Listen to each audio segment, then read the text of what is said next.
En matière d'impôt sur la fortune, le canton de Genève se distingue déjà à l'heure actuelle des tendances qu'on peut observer dans les autres cantons et notamment dans les cantons voisins. C'est principalement le cas à deux égards. Le premier, c'est en matière de taux d'impôt sur la fortune. Actuellement, le canton de Genève connaît le taux d'impôt sur la fortune maximal le plus élevé de Suisse.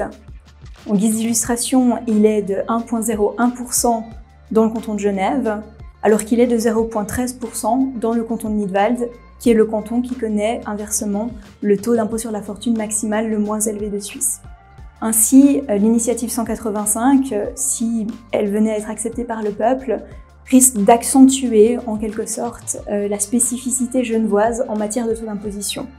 En effet, cette initiative prévoit, si on simplifie, que le taux d'imposition maximal de 1% actuellement à Genève passerait à 1,5% sur la part de la fortune qui dépasse 3 millions et toutefois de manière temporaire. La deuxième spécificité genevoise, plus particulièrement, elle a trait à la manière de valoriser et d'imposer l'outil de travail.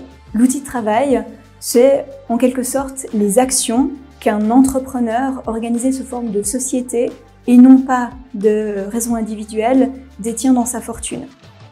À l'heure actuelle, un tel entrepreneur paie généralement un impôt sur la fortune qui est plus élevé dans le canton de Genève en comparaison avec les cantons voisins, notamment le canton de Vaud, de Neuchâtel, de Fribourg ou du Valais, qui ont introduit des mesures visant à limiter l'impact de l'impôt sur la fortune pour l'outil de travail de ce type de contribuable. L'introduction de l'initiative 185 pourrait encore creuser cet écart d'imposition entre le canton de Genève et les autres cantons voisins.